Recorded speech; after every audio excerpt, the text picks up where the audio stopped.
Cuando mi hija bajó por el pasillo para casarse con un hombre que en privado me llama Reliquia, yo no estaba sentado en la primera fila.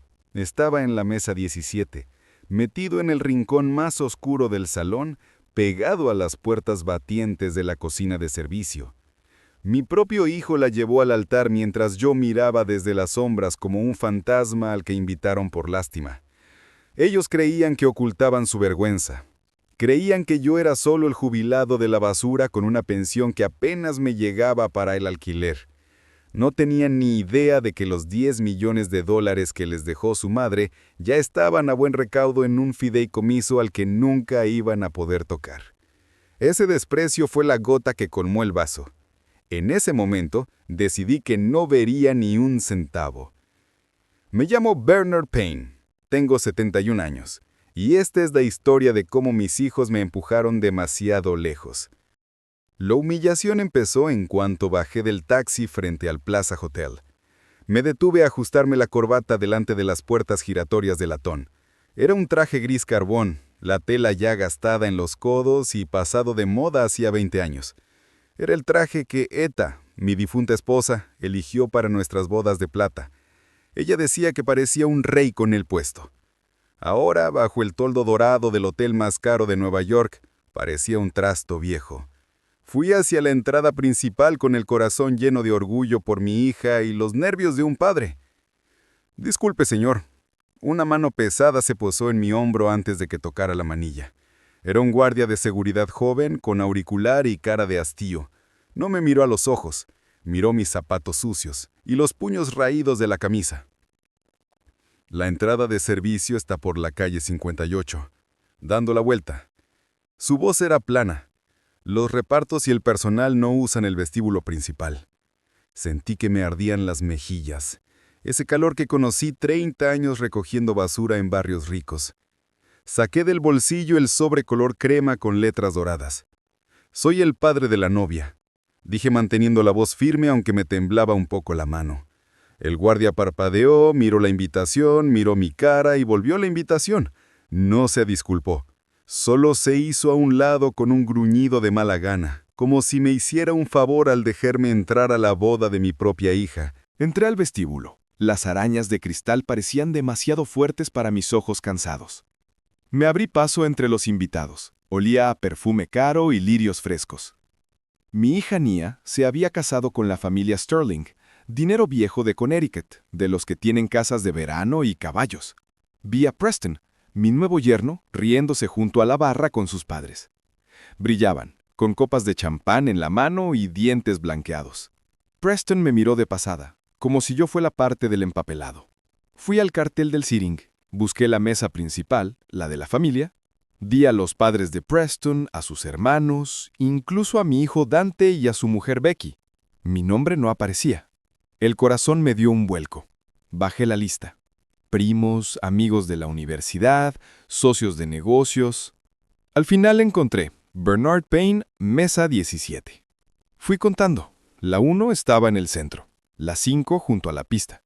Cuanto más alto el número, más lejos del foco. Llegué hasta el fondo.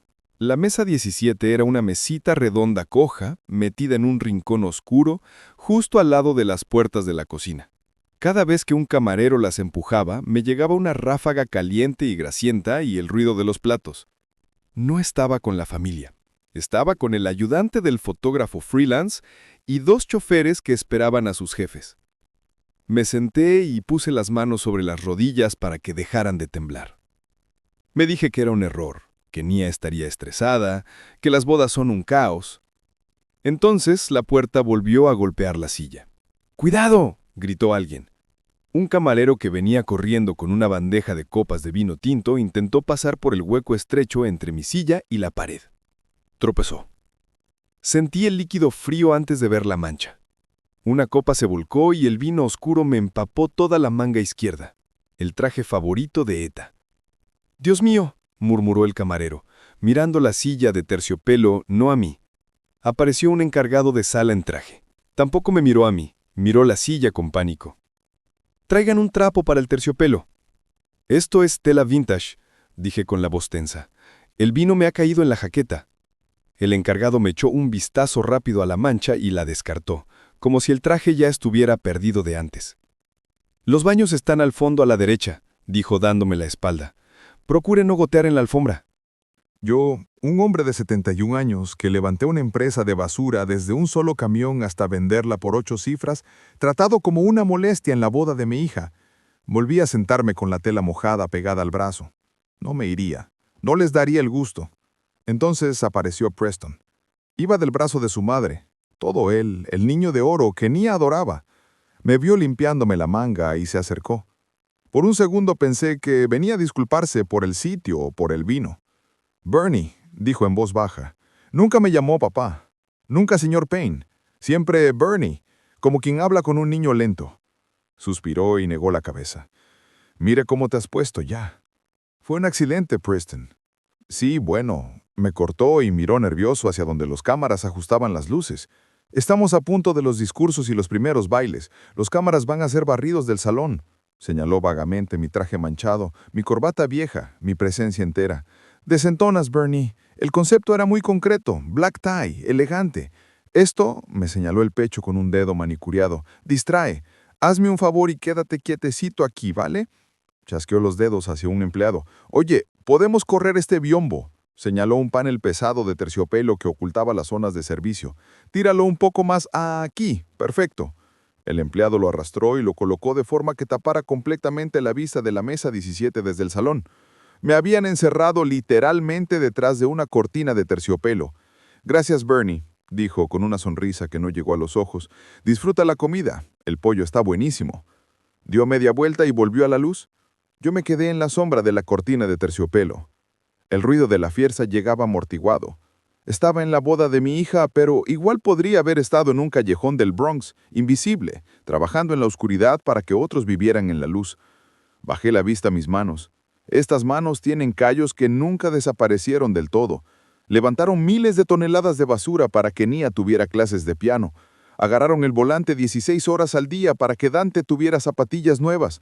Eta y yo ahorramos cada centavo. Vivimos en la misma casita adosada de Queens, con el mismo Ford estartalado, ocultando la riqueza porque queríamos que nuestros hijos construyeran su propio carácter, no que vivieran de renta. Metí la mano en el bolsillo interior, pasé el pañuelo y toqué la pequeña libreta de cuero donde guardaba los números de cuenta. $10 millones. Iba a ser su sorpresa, un legado para cuando estuvieran preparados, pero sentado detrás de esa cortina, escuchando los aplausos lejanos mientras mi hijo Dante, que no me llamaba desde hace 6 meses, cogía el micrófono para brindar por el hombre que acababa de esconderme como un secreto sucio. Algo se rompió dentro de mí. La tristeza se evaporó. Solo quedó una claridad fría y dura. Ellos veían a un viejo pobre e inútil, un estorbo, a alguien a quien se silencia con una cortina y un plato de pollo. Saqué el móvil. Tenía un mensaje sin leer del señor Rothstein, mi abogado. ¿Desea proceder con la transferencia del fideicomiso como regalo de boda? Escribí una sola línea. Congelar todo. Tenemos que hablar. Enviar. La pantalla se apagó. Cogí el tenedor y empecé a comer. El pollo estaba seco, pero saber que yo tenía su futuro en mis manos sabía más dulce que cualquier vino. Querían que fuera invisible. Perfecto. Sería la fuerza invisible que les iba a quitar la alforja de debajo de los pies. Y empezaría viendo cómo celebraba una fortuna que ya habían perdido. La orquesta empezó a tocar la melodía que Eta tarareaba en la cocina. Una canción de amor eterno que ahora sonaba Requiem. Las puertas pesadas de caoba del salón se abrieron, y el silencio fue inmediato y reverente. Me abotoné instintivamente la chaqueta manchada y me puse de pie. Las rodillas me crujieron. Este era el momento. Di un paso fuera del biombo de terciopelo, dispuesto a caminar por el pasillo central. Lo había ensayado mentalmente 30 años, desde que tuve a Nia en los brazos en la sala de partos. Estaba listo para entregarla, para poner su mano en la del gombio y susurrarle que su madre nos veía desde arriba. Pero nadie pronunció mi nombre. Nadie me hizo una seña.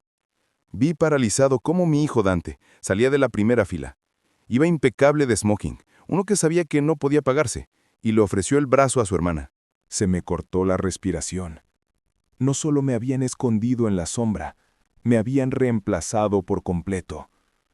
Me quedé ahí de pie, medio salido de detrás de la cortina, como un tonto esperando que alguien dijera, «¡Uy, error!». Esperé que Nia se detuviera y preguntara dónde estaba su padre. Pero los invitados no miraron hacia atrás. Solo tenían ojos para los jóvenes guapos que avanzaban hacia la luz. Yo era una mancha borrosa en la periferia de los camareros. Volví a hundirme en la silla. La madera crujió bajo mi peso y comprendí que no era un invitado de honor. Era un fantasma que esperaban que se desvaneciera solo. Nia estaba preciosa. Llevaba un vestido que costaba más que la entrada de la primera casa que compré en Bricks, Queens. La seda le seguía como una nube.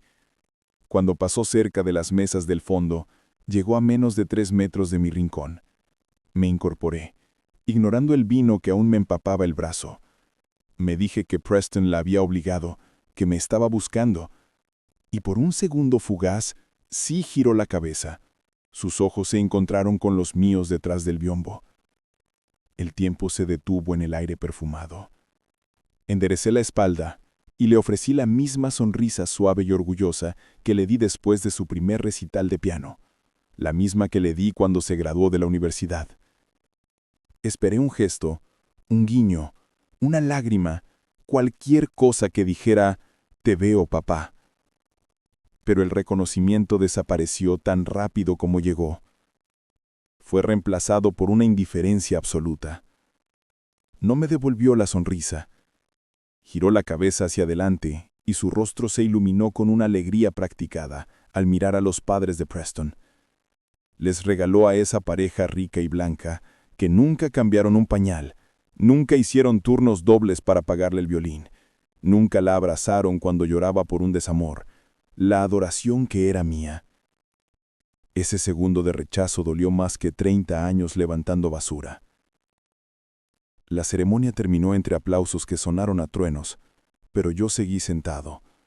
Los camareros empezaron a circular con copas de champán, ignorando a la mesa 17 como si fuéramos invisibles. Necesitaba hacer algo. Necesitaba levantarme y brindar para demostrar que existía, aunque no quisieran. Me puse de pie, carraspé y di 3 pasos hacia la mesa principal. Una mano manicurada me golpeó el pecho y me detuvo en seco. Era Becky, la mujer de Dante. Llevaba un plato de plástico cubierto con papel de aluminio. No me miró a la cara, miró mis zapatos sucios con asco. «¿Qué crees que haces?»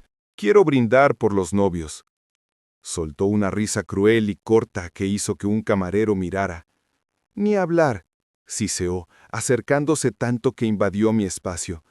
Preston está aterrado de que salgas en segundo plano en las fotos.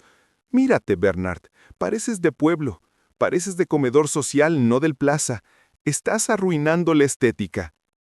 Me metió el plato de plástico en las manos con tanta fuerza que dobló el borde. Aquí tienes unos canapés que sobraron en cocina. Cómetelos rápido y vete a casa antes de los discursos. Nadie te quiere aquí. Se dio la vuelta, alisando el vestido como si yo la hubiera ensuciado. Bajé la vista al plato frío. Luego saqué el móvil. La pantalla estaba rota, pero funcionaba. Abrí el chat con el señor Rothstein. El pulgar me temblaba de rabia helada. Escribí 3 palabras. Activar cláusula 13. Enviar. Me senté y empecé a comer los canapés fríos. No me iría. Me quedaría a mirar porque ellos creían que el espectáculo había terminado, pero no sabían que el verdadero show estaba a punto de empezar.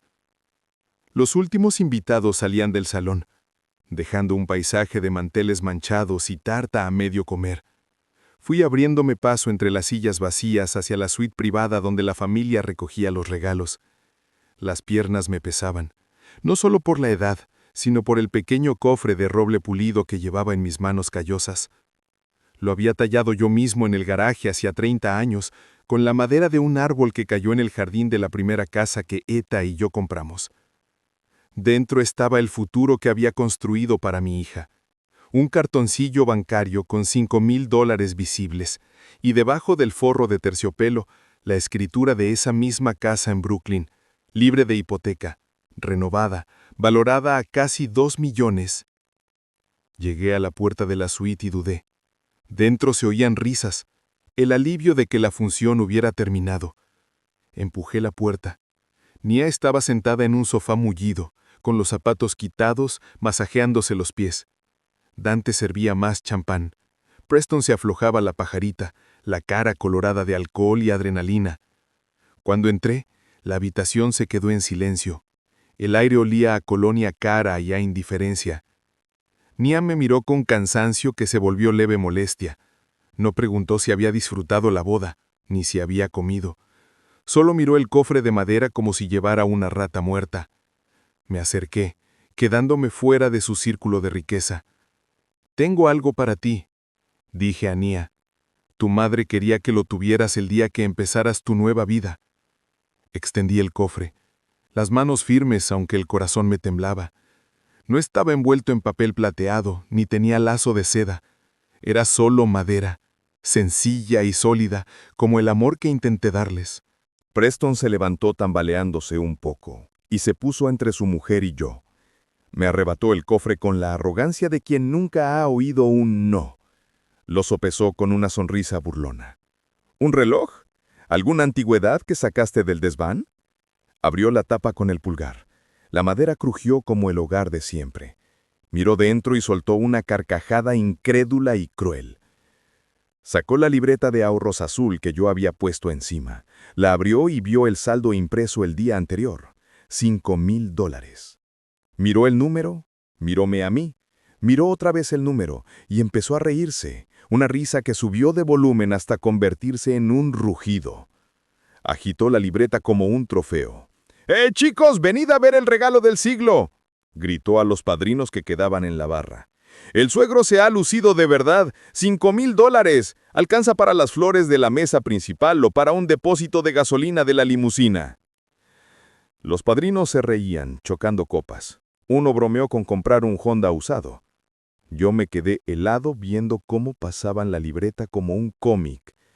No miraron debajo del forro, no vieron la escritura, no vieron los 2 millones. Solo vieron los 5,000 y para ellos era un insulto. Para mí, $5,000 fue una fortuna en su día. Fue el dinero que nos salvó cuando Dante necesitó cirugía. Fue el que arregló el tejado en la tormenta del 96. Pero para Preston era una broma. Nia se levantó, la cara roja no de enfado con su marido, sino de vergüenza por mí. Me arrebató la libreta, pero no me defendió. Me miró con ojos fríos y duros. ¿Por qué siempre tienes que avergonzarme? ¿Sabes cuánto costó esta boda? $5,000 es patético, señalándome con un dedo tembloroso. ¿Por qué sigues guardando esa casa vieja y podrida en la ciudad? Deberías haberla vendido hace años y querías darme un regalo de verdad. Eres egoísta.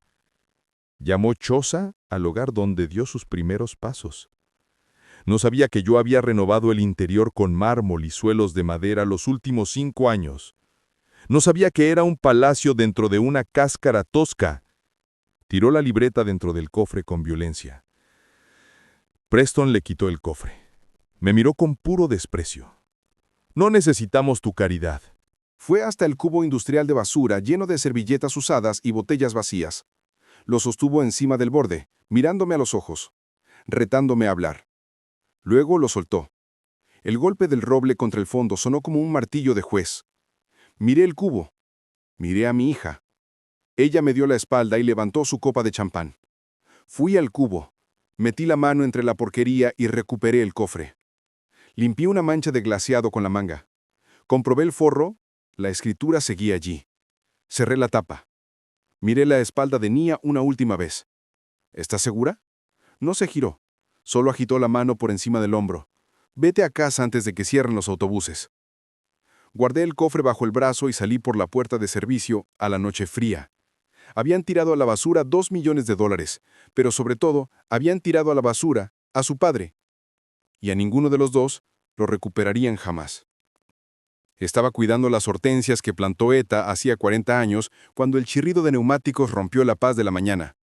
Dante llegó con su Lexus plateado. Subió a la acera y aplastó el césped que yo cortaba a mano cada sábado. No aparcaron en la calle como invitados. Aparcaron en el jardín como propietarios que vienen a inspeccionar una demolición. Dante salió del coche ajustándose las gafas de sol. Becky salió del lado del copiloto. No tomaron el camino de baldosas. Cruzaron directo por el Arriate. Vi cómo los tacones rojos de Becky se hundían en la tierra blanda y arrancaban los tallos de las flores moradas que Eta quería más que a nada. No miró abajo, no se disculpó. Entraron en casa sin llamar, sin tocar el timbre, como si la casa ya fuera suya. Lo seguí limpiándome la tierra de las manos en los pantalones. Estaban en medio del salón, mirando alrededor con muecas de asco. Becky dejó caer un portafolio de cuero pesado encima de la mesa del comedor. El golpe hizo tintinear la vajilla dentro del aparador. Jaló una silla y golpeó la madera con una uña perfecta, ordenándome sentarme. No era una invitación, era una orden. Me senté frente a ella. Dante se quedó de pie detrás, brazos cruzados, como un guardia carcelario. Becky empujó hacia mí una pila de documentos legales, en letras grandes. Poder notarial para transacciones inmobiliarias. Destapó un bolígrafo negro elegante y señaló la línea de la firma. Firma. Preston ha hablado con un amigo promotor. Hemos encontrado un centro para ti, en el Bronx, muy asequible y eficiente. Compartirás habitación con otros 3 señores. Vivir solo en una casa de 3 plantas a tu edad es ridículo. La zona se ha revalorizado muchísimo y es pecado dejar ese activo parado. El dinero de la venta se reparte en 3. Una parte pequeña para el centro que cubra tus gastos hasta que faltes. El resto para Dante y Nia, para invertir. Hablaba de mi vida como quien liquida una empresa. Hablaba de mi casa como si fuera un montón de ladrillos que le bloqueaban la paga. Miré los papeles. Miré el bolígrafo. Miré a la mujer que mi hijo había elegido, que veía compartir cuarto en un asilo público como una mejora para el hombre que crió a su marido. Empujé los papeles hacia ella con suavidad. No me voy a ninguna parte. Esta es mi casa. Aquí siguen estando las paredes de Eta, y aquí me quedaré hasta reunirme con ella. La cara de Dante se volvió morada. Golpeó la mesa con el puño. Para de ser egoísta. Estás acumulando una riqueza que ni siquiera puedes usar. Te vas a morir pronto de todos modos. Da igual que nos des la casa ahora o dentro de 5 años. La necesitamos ya para construir nuestro imperio. Me miró con ojos sin amor, sin respeto, sin humanidad. No veía un padre. Veía un cadáver que tardaba demasiado en tumbarse. En ese momento se rompió el último hilo de esperanza que tenía con mi hijo. No estaba equivocado. No estaba estresado. Estaba esperando que me muriera. Y se estaba cansando de esperar. Bajé la vista para ocultar el fuego en mis ojos. Necesito tiempo para pensarlo, dije. Estoy cansado. Pero dentro de mí, la mente se afilaba como una navaja. Querían que fuera un hombre indefenso. Perfecto. Interpretaría el papel. Y mientras ellos miraban la función, yo reescribiría el final. Dante volvió a meter el bolígrafo en mi mano con fuerza. Firma de una vez y deja de hacer perder el tiempo a todos. El asilo del Bronx tiene lista de espera y hay que reservar plaza. Miré la tinta negra y el papel blanco que me haría firmar la pérdida de la casa que construí con sudor y sangre. Sabía que no podía negarme de frente. Si decía que no otra vez, podían ponerse violentos o falsificar la firma después. Necesitaba seguir siendo el viejo débil y confuso que ellos creían que era. Dejé que me temblara la mano. Empezó como una vibración suave y fue creciendo hasta que el bolígrafo repiqueteaba contra la mesa. Becky soltó un suspiro teatral y puso los ojos en blanco.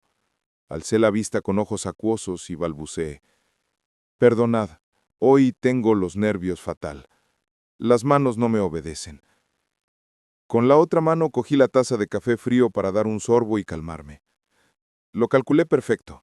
En el momento en que mis dedos rodearon el asa, hice un espasmo con la muñeca. La taza se volcó. El café frío se derramó sobre la mesa y empapó todos los documentos. La tinta se corrió, las páginas blancas se volvieron marrones y arrugadas. Becky gritó y saltó hacia atrás, sacudiéndose la falda. «Eres torpe e inútil. Esos papeles cuestan dinero». Yo me encogí en la silla, juntando las manos al pecho, pareciendo un niño asustado que se ha hecho pis. Lo siento. Últimamente estoy tan torpe. Con la otra mano cogí la taza de café frío para dar un sorbo y calmarme. Lo calculé perfecto. En el momento en que mis dedos rodearon el asa, hice un espasmo con la muñeca. La taza se volcó. El café frío se derramó sobre la mesa y empapó todos los documentos. La tinta se corrió, las páginas blancas se volvieron marrones y arrugadas. Becky gritó y saltó hacia atrás, sacudiéndose la falda. «Eres torpe e inútil. Esos papeles cuestan dinero». Yo me encogí en la silla, juntando las manos al pecho, pareciendo un niño asustado que se ha hecho pis. Lo siento. Últimamente estoy tan torpe». Dante agarró los papeles chorreando, maldijo y los tiró a la basura. Me miró con desprecio puro. «Eres un desastre. Te estás volviendo loco». Mientras Becky iba a la cocina buscando papel de cocina y quejándose del estado de mis encimeras, Dante se apartó de la mesa. Sacó el móvil, me dio la espalda y se acercó a la puerta corredera del jardín. Creía que yo estaba ocupado limpiando el café con la manga, perdido en mi confusión. No sabía que el cristal de la puerta, con la sombra del roble de fuera, hacía de espejo perfecto. Yo seguía frotando la mesa con la mano temblorosa, pero los ojos los tenía fijos en el reflejo. Vi cómo desbloqueaba el teléfono, abría los mensajes y me seleccionaba como contacto. Sus pulgares volaron. Una sonrisita cruel en la cara. Leí el mensaje al revés, pero lo traduje al instante. El viejo está perdiendo la chaveta del todo. Tiembla como una hoja. Va a ser presa fácil. Mañana imprimimos nuevos papeles. Lo envió. Rió solo. Ese mensaje fue la confirmación definitiva. Nia no era una espectadora. Estaba esperando noticias, esperando oír que su padre había sido vencido. Mis propios hijos no hablaban de mi salud. Me hablaban como depredadores que acechan a un animal herido. Celebraban mi deterioro porque significaba que su paga estaba cerca. Bajé la cabeza escondiendo la furia fría tras una máscara de vergüenza. Los dejé creer que habían ganado la batalla psicológica. Los dejé creer que me habían roto. Dante dijo que volverían al día siguiente con copias nuevas y me advirtió que no hiciera destrozos en la casa mientras tanto. Me habló como a un niño travieso. Salieron.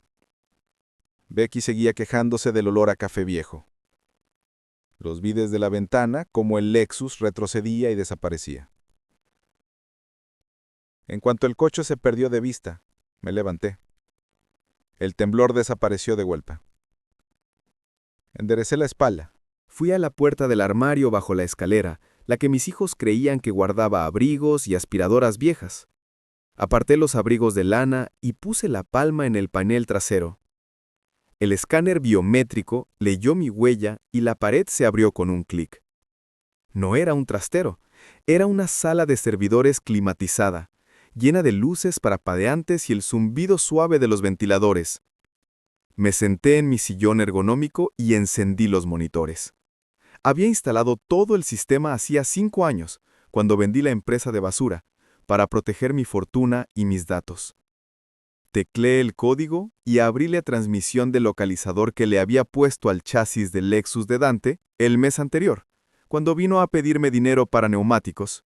Me puse los auriculares con cancelación de ruido y subí el volumen. El audio cobró vida, el zumbido del motor, el aire acondicionado y luego, clarísimas, las voces de mi hijo y su mujer. Pensaban que estaban solos en su burbuja privada. No sabían que el viejo senil estaba en un búnker de alta tecnología escuchando cada palabra. Me recosté en el sillón con los ojos fijos en las ondas de audio que bailaban en pantalla. La trampa estaba puesta. Solo tenía que esperar a que entraran. Ajusté los auriculares. El audio del localizador del Lexus tenía un poco de estática y luego se estabilizó. Me acerqué más al monitor, viendo cómo saltaban los picos de volumen cuando Becky empezó a hablar. Su voz era aguda y venenosa. Se quejaba del olor de mi casa, decía que olía a podredumbre, a medicinas viejas y naftalina. Decía que tendría que quemar la ropa solo para quitarse de encima el olor a fracaso. Yo, sentado rodeado de millones en tecnología de punta, escuchando a mi nuera reducir mi vida a un medor. Recordé el olor del cuarto de Dante adolescente, mezcla de sudor y calcetines sucios que yo limpiaba sin quejarme. Recordé el perfume empalagoso de Becky la primera vez que vino a cenar, un olor que intentaba tapar el vacío de dentro. No me inmuté. Necesitaba oír cada palabra. Necesitaba que el veneno entrara en mi sistema para fabricar el antídoto. El coche dio un bache y Becky siguió. Decían que la casa entera había que tirarla, que lo único valioso era el terreno. Yo era un ocupa en su futura fortuna. Guardé el archivo de audio. No eran solo insultos, eran pruebas. Luego cambiaron a números. Becky se emocionó calculando el botín de una guerra que creían ganada. Valoraban la venta rápida de la casa en $800,000, una cifra baja porque le surgía liquidez. Becky reclamó $50,000 de entrada para recompensarse por aguantarme y hacerse cirugía plástica. Hablaba de implantes y liftings con la misma naturalidad que si pidiera un bocadillo. Dante dijo que él necesitaba $200,000 ya mismo. Mencionó un corredor de apuestas en Jersey, deudas de juego que se le habían ido de las manos. Si no pagaba antes de fin de mes, le romperían las piernas. Escuché a mi hijo confesar que había jugado una fortuna que ni siquiera tenía aún. Pero el golpe definitivo vino después. Becky preguntó por Nia. ¿Qué le dirían a la hermana? Dante se rió con una carcajada fría, que le dirían que la casa se vendió por la mitad y que los gastos del asilo se comieron el resto, que Nia estaba muy ocupada jugando a ser rica con su marido blanco y no se daría cuenta. Propuso cortar a su propia hermana de la herencia. Becky estuvo de acuerdo al instante, y entonces Dante lo dijo. Ese viejo asqueroso que ha vivido demasiado. Un desperdicio de espacio que deberían haber tirado a la basura hace años. Me deshumanizó por completo. Me redujo a la caricatura del basurero sucio. Estuve sentado bajo la luz azul de los monitores mientras la última brizna de amor paternal se convertía en ceniza. No eran solo codiciosos, eran depredadores comiéndose un cadáver que aún respiraba. Cerré la ventana de audio y abrí un navegador seguro. Me enseñé ciberseguridad y contabilidad forense las noches largas después de que ETA se fuera. Era mi forma de mantener la mente afilada y manejar el imperio que construí en la sombra. Entré en la base de datos de las agencias de crédito. Tenía memorizado el número de seguridad social de Dante. Fui yo quien rellenó la solicitud cuando nació. Tecleé los dígitos y salté las preguntas de seguridad con respuestas que solo un padre sabe. Apareció el informe crediticio, una lista interminable de tarjetas al límite, préstamos impagados. Al final encontré lo que buscaba, una consulta reciente y un préstamo de $50,000 de una empresa pantalla, claramente prestamistas de barrio. El colateral, la escritura de mi casa. Y en el documento escaneado, en la parte inferior, mi firma falsificada, torpe, temblorosa. Mi hijo había robado mi identidad. Había puesto mi techo como garantía para pagar sus vicios. Si no pagaba, esos hombres vendrían a por mi casa, vendrían a por mí. Esto ya no era una disputa familiar, era un delito grave. Imprimí el documento. La impresora zumbó en el silencio de la sala. Tomé el papel caliente. Miré la firma falsa. Dante no solo me había traicionado emocionalmente, había puesto en peligro mi vida. Guardé el papel en una carpeta nueva. Se acabó la escucha. Empezaba el cierre de puertas. El ascensor hasta el ático del Obsidian Tower fue suave y silencioso, todo lo contrario al torbellino que llevaba dentro. Nia me había mandado un mensaje esa mañana invitándome a cenar. Era la primera vez que se ponía en contacto desde la boda. Quise creer que era una rama de olivo, que mi niña me echaba de menos. Pero cuando las puertas de acero se abrieron y vi el vestíbulo de mármol frío del apartamento que compartía con Preston, supe que no. Olía a cuero caro y ambición helada. Preston estaba de pie junto a los ventanales, de espaldas, con una bata de seda que le quedaba ridícula a un hombre de 30 años. Tenía una copa de whisky en la mano, y no se giró cuando entré. No me saludó, solo dio un sorbo lento, dejando que el silencio se convirtiera en un insulto. Nia estaba sentada en un sofá de cuero blanco, piernas cruzadas, mirando el móvil. Me miró un segundo, expresión ilegible, y volvió a la pantalla. No había mesa puesta. No olía a comida. Solo había una mesa baja de cristal y encima un montón grueso de documentos legales. Me quedé de pie en la entrada. Nadie me quitó el abrigo. Nadie me ofreció agua. Nadie me dio asiento. Yo, un hombre de 71 años que limpié la basura de esta ciudad para que ellos vivieran en las nubes, de pie como un criado esperando órdenes. Preston se giró al fin. Tenía la cara colorada y los ojos vidriosos del whisky caro. Fue hasta la mesa, cogió los papeles y los dejó caer con un golpe seco. Me miró con una sonrisa que me revolvió el estómago. «Acércate», ordenó. Caminé despacio por el mármol, los pasos resonando.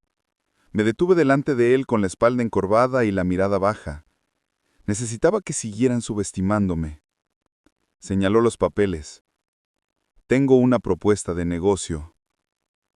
Empezó a hablar de cadena de gimnasios de élite, sinergias, disrupción, market caps, ROI, palabras que apenas entendía, pero que usaba para impresionar al basurero. Luego fue el grano. Necesitaba capital puente. Los bancos eran lentos y sin visión. Necesitaba un préstamo puente para asegurar locales premium. Señaló mi casa, capital muerto.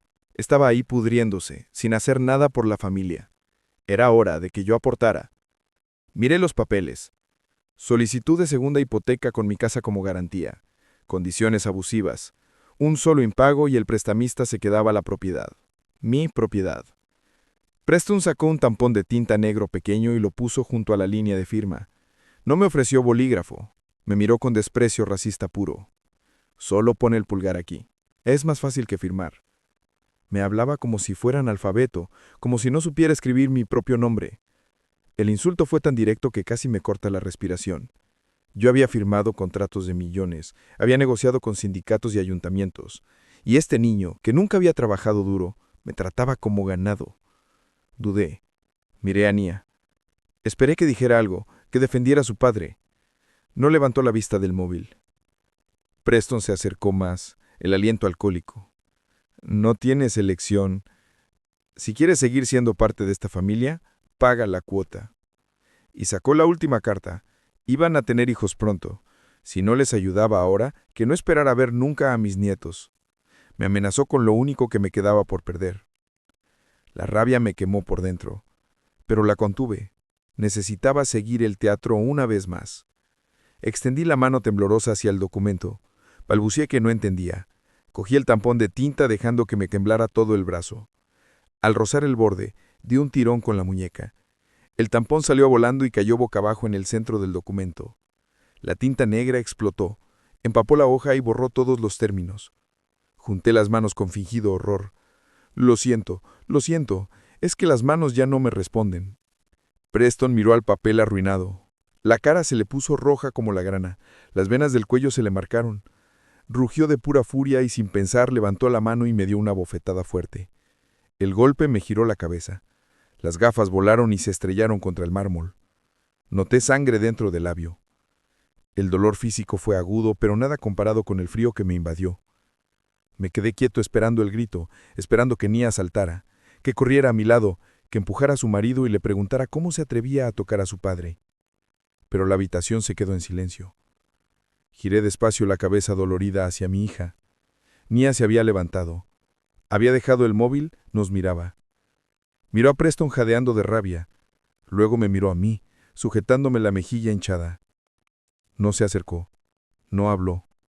Solo giró la cabeza hacia la ventana. Se alistó el vestido y dio un sorbo a su vaso de agua como quien ve un anuncio aburrido. Eligió hacerse la ciega. Eligió hacerse la sorda. Con ese silencio, con ese gesto, cortó el último lazo que nos unía. Preston me había golpeado, pero Nia había dado el golpe mortal. Los miré, la tinta extendiéndose, mis gafas rotas en el suelo. Enderecé la espalda. No recogí las gafas. No dije nada. Me di la vuelta y caminé hacia el ascensor. Pulsé el botón. Las puertas se abrieron. Entré. Mientras se cerraban y cortaban la vista de la hija que acababa de ver cómo su marido me agredía, una lágrima me rodó por la mejilla. Fue la última lágrima que derramaría por ellos. Se acabó la misericordia. Empezaba el pago. Volví al Brownstown esa noche. El silencio de los pasillos vacíos me apretaba los oídos como agua profunda. La casa ya no era un refugio de recuerdos.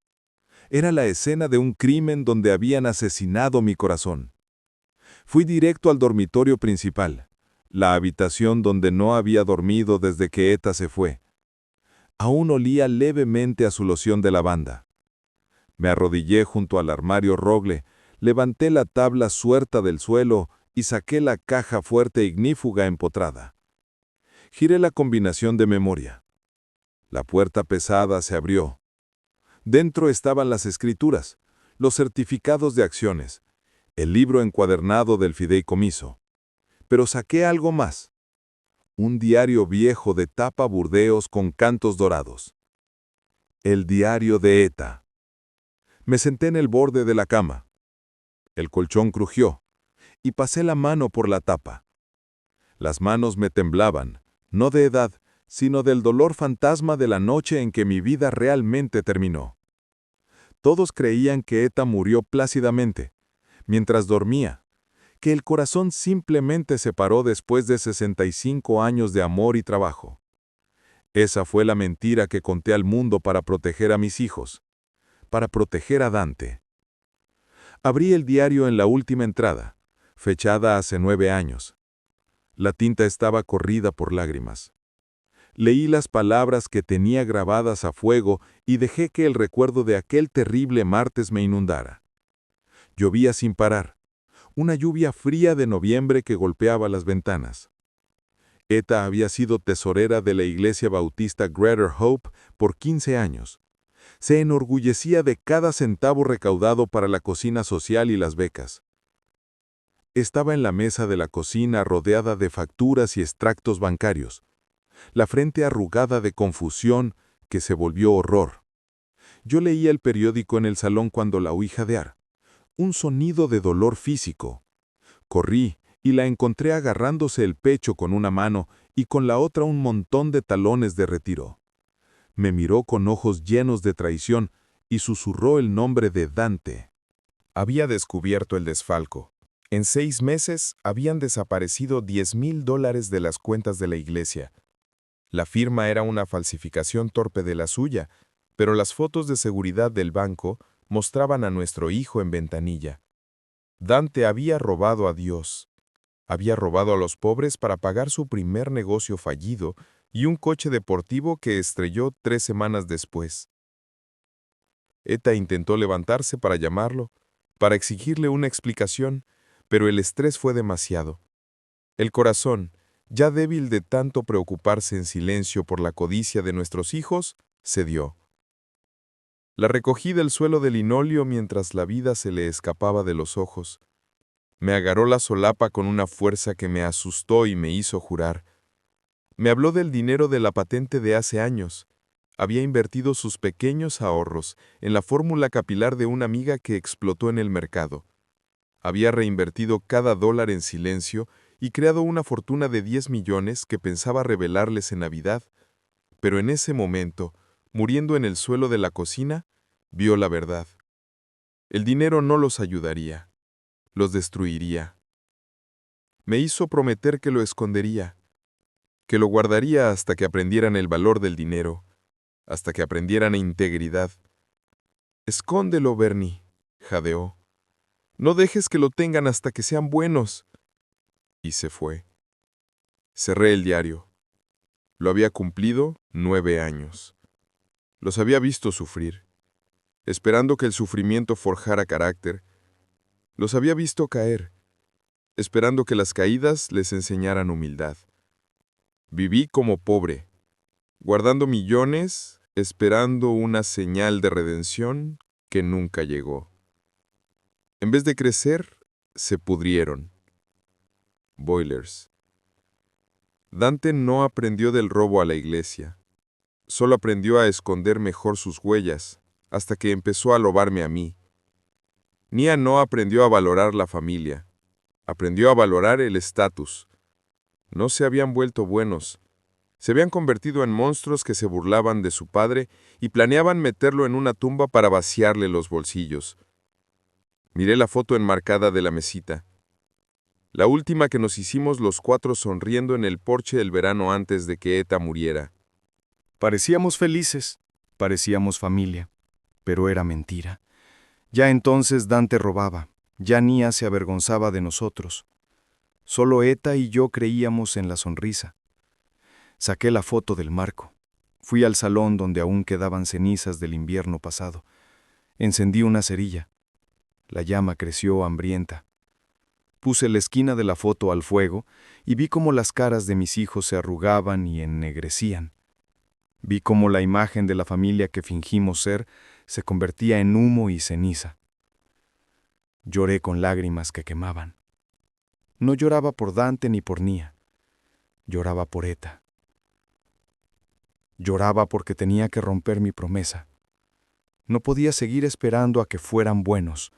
Habían demostrado que la bondad no estaba en su naturaleza. La espera había terminado. El juramento lo rompían ellos con su crueldad. Eta quería enseñarles una lección. Yo se la enseñaría. Pero no sería la lección suave de una madre. Sería la lección dura e implacable de un padre que ya no tiene nada que perder. Dejé caer la foto ardiendo en la chimenea y la vi convertirse en nada. Saqué el móvil y marqué al señor Rothstein. Era hora de dejar de protegerlos. Era hora de empezar el castigo. Becky me llevó al almacén de descuento en las afueras, de esos donde huele a cartón y las luces fluorescentes zumban como avispas fobiosas. Empujaba el carrito a toda velocidad, obligándome a cojear detrás. La rodilla mala me dolía a cada paso. Decía que teníamos que aprovisionar para mi transición al centro del Bronx. Echaba paquetes gigantes de pañales de adultos, aunque nunca he tenido incontinencia, diciendo que mejor prevenir. Metía latas obolladas de sopa llena de sodio, casi caducadas, porque los viejos pierden el gusto total. Era humillante ver cómo llenaba el carrito con basura para mi dignidad. Pero al llegar al pasillo de cosmética, cambió. Se volvió cuidadosa. Eligió un tarro de crema de noche orgánica de $50, champán importado, filetes de primera. Explicaba que ella y Dante tenían que celebrar su gran victoria, el pago a un prestamista que apenas habían rascado. Encima de los chándales baratos de poliéster que eligió para mí, porque las cremalleras son más fáciles para manos artríticas, puso revistas de mansiones de lujo. Ya planeaba su próxima vida financiada con la venta de mi casa, mientras me compraba lo más degradante y barato que encontró. Yo no dije nada. Dejé que llenara el carrito con su codicia y mi vergüenza. Dejé que creyera que yo era demasiado tonto para darme cuenta. En la caja, la cinta empezó a mover la montaña de productos. El total subía, 300, 400, 500. Cuando la cajera anunció el importe final, Becky no sacó su cartera, sacó la tarjeta de crédito platino que le di a Dante hace 5 años, para emergencias. La pasó con arrogancia como quien gasta dinero encontrado. La máquina pitó fuerte, denegado. La cajera pidió que lo intentara otra vez. Becky bufó, me miró como si yo hubiera roto la máquina y pasó la tarjeta con más fuerza. Denegado otra vez. La cara se le puso roja. Se giró hacia mí furiosa. «Olvidaste ingresar la asignación mensual. Dijiste a Dante que lo habías hecho ayer».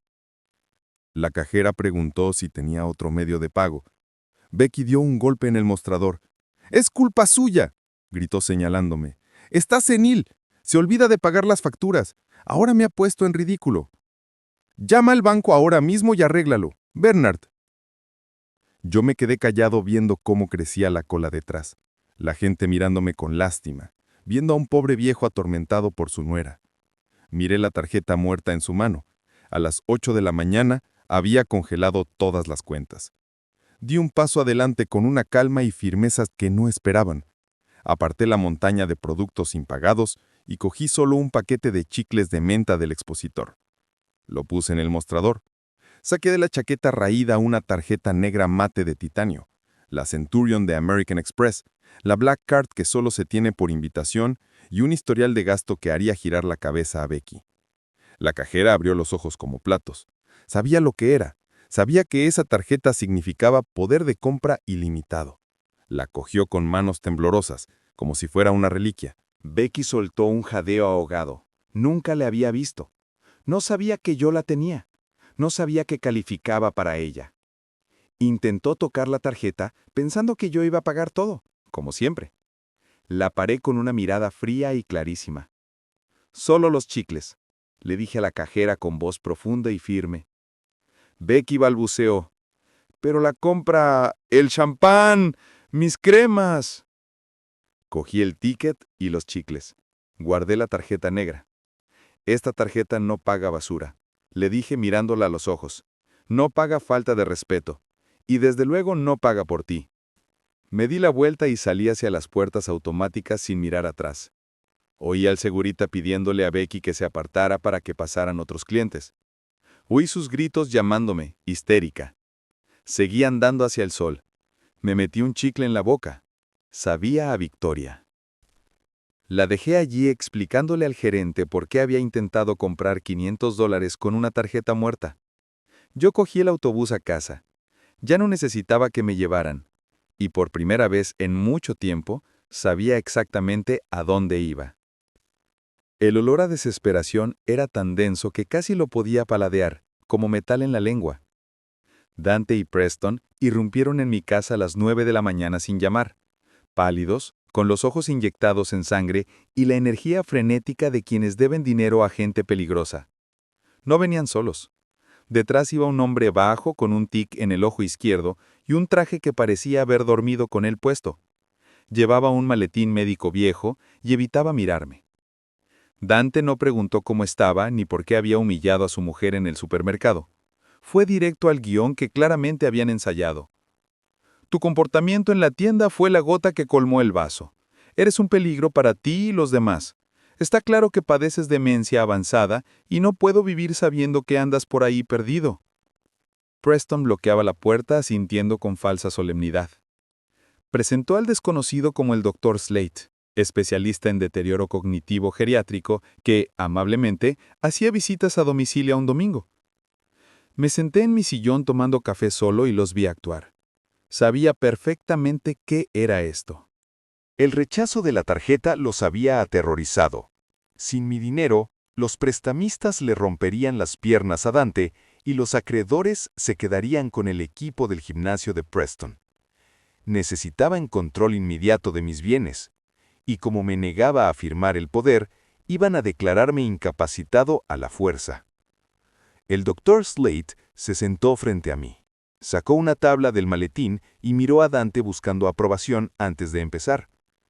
Pensaban que estaban atrapando a un viejo confuso.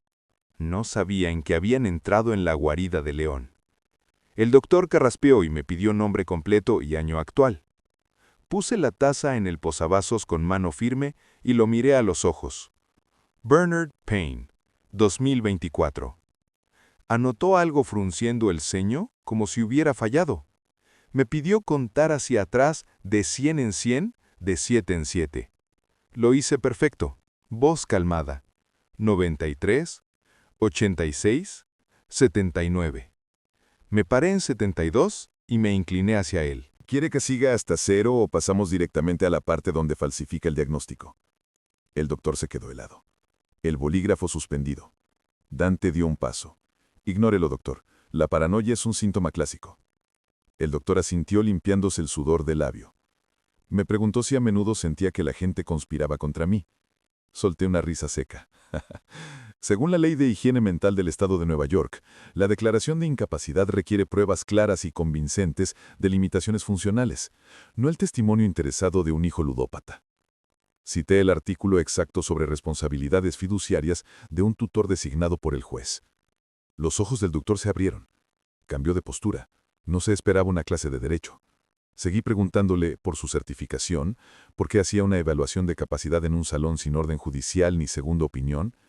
Usé la terminología médica precisa de los protocolos de evaluación cognitiva. Lo desmonté frase a frase. Preston miró a Dante con pánico. Esto no entraba en el plan. Habían contratado un sello de goma, no un debate. El doctor intentó recuperar terreno diciendo que mi agresividad era signo de deterioro frontal. Pero olía a miedo. Era un predador que acababa de darse cuenta de dónde había metido la pata. Se levantó de golpe, arrancó la hoja superior y se la tendió Dante. Ya he visto suficiente. Estoy dispuesto a firmar una declaración de emergencia para internamiento inmediato por observación. Su hostilidad es un peligro. Dante alargó la mano triunfal. Creía que había ganado. Yo no me moví del sillón. Solo saqué de debajo del cojín una carpeta gruesa que había preparado con Rothstein la noche anterior y la tiré encima de la mesa. El golpe resonó. Doctor, coja la carpeta y lea la primera página. Lo hice con mi voz de mando, la que usaba para dirigir a cientos de trabajadores en las rutas de basura. La cogió. La cara se le quedó blanca al leer el documento. Revocación de licencia médica del Dr. Morris Slate por fraude al seguro y prescripción de narcóticos a pacientes fallecidos. Me puse de pie, imponente. Sé que no tiene licencia para ejercer en este estado. Sé que cambió de nombre hace 2 años para evitar la cárcel. Y esa cámara en el detector de humo lleva grabando todo y subiendo a la nube que monitorea a mi abogado. Le di 10 segundos para irse, o llamaría a la policía. El doctor soltó la tabla y salió corriendo como si la casa ardiera. La puerta principal dio un portazo. Miré a mi hijo y a mi yerno, solos y expuestos, con la declaración falsa en el suelo. Señalé la puerta. Fuera. El martes por la noche, decidí hacer la prueba final de su humanidad. Mis hijos y sus parejas se reunieron otra vez en mi salón, gritando demandas y amenazas. Dante agitaba un contrato nuevo diciendo que había oportunidades de inversión que caducaban a medianoche. Becky paseaba junto a la ventana quejándose de que mi terquedad arruinaba su futuro financiero. Nia lloraba suavemente en el sofá, diciendo que yo era cruel con ellos por rencor. Los miré, caras retorcidas por la codicia, y supe que tenía que saber de una vez por todas si quedaba una gota de amor en esa habitación, o si yo era solo un cajero automático con patas. Me puse de pie, agarrándome el pecho con las 2 manos. Solté un jadeo ronco y húmedo que había practicado delante del espejo. Hice una mueca de dolor. Dejé que las rodillas me fallaran y caí al suelo con un golpe calculado que retumbó en las tablas. Me tumbé de lado en la alfombra, una mano en el corazón, respirando entrecortado. Esperé el pánico. Esperé pasos apresurados. Esperé que alguien gritara «papá». Oí gritar a Nia, un grito de terror genuino. Oí el roce de tela cuando se levantó. Oí sus dedos tecleando rápido el móvil para llamar a emergencias. Pero una mano grande le bajó el brazo. Era Preston, voz calmada y aterradora. «Espera. Cuelga». Me quedé en el suelo con la oreja pegada a la lana, oyendo cómo mi yerno negociaba el valor de mi vida. Parece un infarto masivo. Si llamamos ahora, quizá lo salven, pero quedará vegetal. Necesitará cuidados 24 horas. Eso nos arruinaría el patrimonio en 1 año. Bajó la voz. Si muere aquí y ahora, sin testamento, por ley estatal, los bienes se reparten mañana mismo. Limpio. Es una misericordia. Esperé que Nia le diera una bofetada, que marcara el 911, pero solo oí su sollozo ahogado. Se quedó quieta. Dejó que le sujetara la mano. Eligió el dinero antes que mi aliento. Luego sentí manos encima. No buscaban el pulso, no me aflojaban la corbata. Eran manos ásperas hurgando en los bolsillos de mi chaqueta. Era Dante susurrando a Becky que necesitaba la llave de la caja fuerte, antes de que llegara el forense. Me estaba registrando el cadáver mientras aún jadeaba.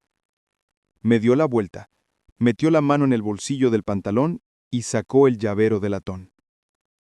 «La tengo». Eso fue el momento en que la última chispa de amor paterno se convirtió en ceniza absoluta. Abrí los ojos. Miré directo a la cara codiciosa de Dante, a centímetros de la mía. Se quedó paralizado. Los ojos se le salieron de las órbitas al darse cuenta de que el muerto lo miraba. Con la mano izquierda, la que levantó cubos de hierro 30 años. Le agarré la muñeca y apreté hasta que noté los huesos crujir. Chilló e intentó soltarse, pero lo tenía firme. Me incorporé de un solo movimiento fluido. Lo empujé hacia atrás y cayó de culo junto a su mujer. Me puse de pie. No necesité apoyarme en nada. Me erguí en toda mi altura, me sacudí la chaqueta y me quité el polvo imaginario de las solapas. La habitación se quedó mortalmente en silencio. Naya jadeó tapándose la boca, la cara sin sangre. Preston retrocedió chocando contra la pared como si viera un fantasma. Los miré uno por uno. A la hija que me dejó morir por un pago. Al hijo que me vació los bolsillos mientras agonizaba. A los cuñados que orquestaron el golpe. Mi voz ya no era la de un viejo enfermo. Era profunda, resonante, llenando la sala de juicio. No estoy muerto. Mi corazón late más fuerte que nunca. Pero a partir de este momento, yo estoy vivo, y mis hijos son los que están muertos. El sol apenas había salido cuando Dante y Becky llegaron con el maletero lleno de cajas de cartón y bolsas de basura resistentes. Venían a empaquetar mi vida, a vaciar la casa de todo lo valioso antes de enviarme al centro del Bronx. Dante subió a los escalones con un juego de llaves maestras, listo para forzar cualquier cerradura que hubiera cambiado. Abrió la puerta de par en par, dispuesto a gritar, a intimidar, a sacarme a rastras si hacía falta. Pero el grito se le murió en la garganta. La casa estaba vacía, completamente vacía. El perchero antiguo había desaparecido. La alfombra persa del pasillo había desaparecido. En el salón, los muebles habían desaparecido. Las cortinas, las estanterías llenas de libros de décadas, hasta las bombillas estaban quitadas, dejando la habitación en una penumbra gris. No había nota, no había signos de lucha. Era como si yo me hubiera evaporado llevándome 40 años de historia. Becky corrió a la cocina, los armarios abiertos y vacíos, la nevera abierta mostrando estantes desnudos. Gritó mi nombre y el eco se burló de ella. El pánico llegó rápido.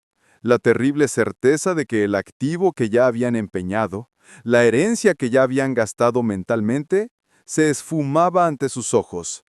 Dante se convenció de que un viejo senil escondería billetes en las paredes o enterraría oro bajo el suelo. Corrió al coche, volvió con una palanca y un mazo. Ya no le importaba el valor de reventa. Le importaba el dinero inmediato para pagar a los prestamistas. Golpeó el tabique del salón con el mazo. Yeso y polvo explotaron. Arrancó las vigas buscando. Solo encontró aislante y oscuridad. Becky se unió con la palanca, levantando las tablas de roble originales del comedor, convencida de que la tabla suelta de la caja fuerte era solo la punta del iceberg. Destrozaron la casa que Eta y yo restauramos con nuestras manos. Rompieron azulejos del baño, arrancaron molduras, abrieron el colchón de plumas. La casa que valía casi 1 millón se convertía rápidamente en escombros. Sudaban, cubiertos de polvo blanco, las manos sangrando por astillas, pero no encontraron nada. Yo había vaciado la caja fuerte días antes. Había movido los activos. Les dejé solo polvo. El móvil de Dante vibró entre los cascotes del comedor. Lo había dejado en el suelo. Lo recogió pensando que era salvación. Era Preston. Su voz salió por el altavoz, histérica. El cuenta conjunta estaba muerta. Había ido al banco a sacar el capital para el gimnasio y la cajera se había reído. La cuenta estaba cerrada. Saldo cero. Cada centavo de mi pensión y los fondos de emergencia había sido transferido. Los cheques que Preston había firmado a contratistas estaban rebotando. El alquiler del ático peligraba. Exigía saber dónde estaba yo, dónde estaba el dinero. Dante se dejó caer de rodillas entre los escombros. Miró los agujeros en las paredes, el suelo destrozado, a su mujer llorando cubierta de yeso. Habían destruido la casa buscando una fortuna que no existía. Y ahora el flujo constante de dinero en que vivían se había secado. Estaban en las ruinas de su propia obra, pobres, desesperados y solos. El viejo no solo se había ido, se había llevado el futuro. Estaba sentado en el sillón de cuero del estudio del ático, con un cabernet añejo en la mesa de caoba. La habitación estaba en silencio salvo el zumbido suave del climatizador. Las ventanas del suelo al techo mostraban el skyline de la ciudad, luces que Eddie y yo solo veíamos desde abajo. Este ático pertenecía al fideicomiso que ETA creó en secreto como protección contra la codicia que ahora consumía a nuestros hijos. No miraba la vista. Miraba la pared de monitores con la transmisión en directo de las cámaras ocultas que aún funcionaban en la cáscara vacía de mi antigua casa. Los veía como un científico observa una colonia de ratas que se devoran entre sí. En la pantalla central la tensión explotó en violencia. Preston gritaba a Nia, culpándola de mi desaparición y de la cuenta vacía. La acusaba de saber dónde escondía yo el dinero. Nia lloraba intentando calmarlo. Preston no se calmó. Le dio una bofetada que la tiró sobre un montón de yeso. Apreté el pie de la copa hasta que los nudillos se me pusieron blancos. Mi instinto fue correr a proteger a mi niña, pero recordé la boda. Recordé su silencio cuando Preston me pegó. Recordé cómo apartó la mirada. Ella había elegido a ese hombre.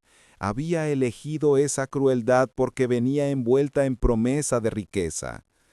Ahora la riqueza había desaparecido y solo quedaba la crueldad. En la otra pantalla la violencia era contagiosa. Becky se volvió contra Dante gritándole que era un mentiroso y un fracasado, que había desperdiciado los mejores años de su vida con un perdedor que ni siquiera sabía robar a su padre correctamente. Se quitó el anillo de boda y se lo tiró. Exigió el divorcio y dijo que se iba llevándose lo que pudiera.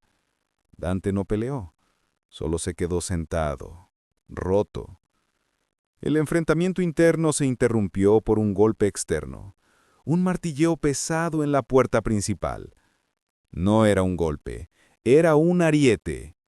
Los prestamistas habían venido a cobrar. Vi a Dante saltar, los ojos desorbitados. Sabía quién estaba al otro lado. Sabían que no venían a hablar. Venían a romper huesos. La familia que se había unido para destruirme ahora estaba atrapada en las ruinas de su propia creación, rodeada de enemigos que ellos mismos habían invitado. Dejé la copa en el posavasos. El vino quedó quieto y oscuro. Había visto suficiente. El peligro físico era real, pero era un peligro que Dante se buscó al falsificar mi firma. No podía salvarlos de los lobos que ellos alimentaron. Cogí el móvil seguro y llamé al señor Rothstein. Le dije que estaba viendo la transmisión, que la familia se fracturaba, que los acreedores estaban en la puerta. Miré la pantalla. Preston escondido detrás de Nia mientras la puerta cedía. Becky intentando huir por la ventana trasera. La casa que Etha y yo construimos con amor ahora llena de odio y miedo. Di la orden. Inicien la fase 2. Ejecución inmediata del embargo total del Brownstone. Llamen a la policía, no para salvarlos, sino para desalojarlos por allanamiento en propiedad del fideicomiso. Liberen los embargos de las deudas de Dante a las agencias de cobro. Desaten todo el peso de la ley sobre ellos. Colgué y me recosté. El espectáculo entraba en su acto final. Vi cómo la puerta principal cedía. No aparté la vista. Bebí mi vino y dejé que la oscuridad se los tragara. Las luces fluorescentes de la oficina del registro de la propiedad zumbaban con indiferencia fría. Dante y Nia estaban ante el mostrador, hombros hundidos, como dos ladrones intentando colocar un reloj robado. Estaban desesperados. Los prestamistas le habían dado a Dante 24 horas antes de volver con algo más que puños, y Preston le había dado un ultimátum manía: arregle el desastre financiero o fuera. Habían venido a vender lo único que creían que les quedaba: la casa. No les importaba haberla destrozado horas antes. Vendían el terreno, la cáscara, la tierra que mi mujer y yo cuidamos décadas. Tenían un comprador en efectivo depredador que compraba propiedades en apuros sin preguntas, siempre que el título estuviera limpio. Dante deslizó los papeles por el mostrador laminado rayado. Le temblaba tanto la mano que el papel vibraba. Era una escritura falsificada, un quitclaim apresurado con la firma que llevaba practicando desde el instituto. Intentaba transferir el título de mi nombre al suyo para vender al instante. Se secaba el sudor de la frente, con el dorso de la mano, sonriendo con encanto forzado que parecía una mueca de dolor. Nia estaba a su lado, la cara magullada por el bofetazo del marido, agarrando el bolso como si contuviera el antídoto a su vida arruinada. Apostaban todo a que la burocracia era lenta y estúpida, a que nadie miraría la letra pequeña. Estaban equivocados. Yo había puesto una alerta en la propiedad en cuanto firmé los documentos del fideicomiso hacía 10 años. No entraban a una venta. Entraban en una trampa de acero que armé antes de que supieran qué era la codicia. La funcionaria era Brenda. 30 años en el registro, había visto todos los timos del libro. Ajustó las gafas y abrió el expediente. Tecleó el número de bloque y lote. Las teclas resonaban en la sala silenciosa. Dante tamborileaba impaciente, pidió prisa. Dijo que era una emergencia médica, que necesitaban liquidar el activo para su padre enfermo. Usaba mi vida, la vida que intentó extinguir, como moneda de cambio para acelerar el trámite. Brenda dejó de teclear, frunció el ceño mirando la pantalla. Comparó el papel con el monitor. Empujó la escritura falsificada hacia Dante con 2 dedos. «Hay un problema». Dante se inclinó agresivo. «¿Qué problema? Procese la transferencia». Brenda no se inmutó. «Bernard Payne no es el propietario. Bernard Payne no es propietario desde hace una década». Dante se quedó helado. Soltó una risa nerviosa. «Se equivoca. Yo crecí en esa casa. Mi padre vivió allí hasta ayer». Brenda negó con la cabeza y giró un poco el monitor para que vieran. Señaló la línea del historial de propiedad. El dueño legal era el fideicomiso revocable Etta Payne. La propiedad se transfirió al fideicomiso 10 años atrás, poco antes de la muerte de Etta. Yo, Bernard Payne, era solo beneficiario vitalicio con derecho de uso, pero no tenía título para vender. Y si yo no tenía título, Dante no podía robármelo. El nombre de su madre les golpeó como un puñetazo físico. Dante miró la pantalla boquiabierto. Gritó que era mentira, que su madre era ama de casa que recortaba cupones, que no tenía nada más que una Biblia y un bono de ahorro. Golpeó el mostrador exigiendo saber qué clase de fideicomiso era ese que nunca habían oído mencionar. El guardia de seguridad se levantó y puso la mano en la cintura. Brenda siguió tranquila. Tecleó más. Como están intentando ejecutar una transacción, estoy obligada a revelar el estado de gravámenes. No hay gravámenes. El fideicomiso está completamente solvente. Dante exigió saber el valor. ¿Qué más había en ese fideicomiso del que nunca habían oído hablar? Ya no lloraba a su madre. Calculaba cuánto se había perdido. Brenda miró el expediente. Dudó un segundo, quizá por lástima, quizá por querer verles la cara, y leyó la lista.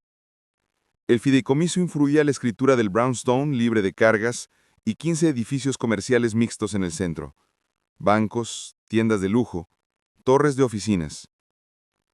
Valor estimado del fideicomiso Etta Payne, más de $10 millones. El silencio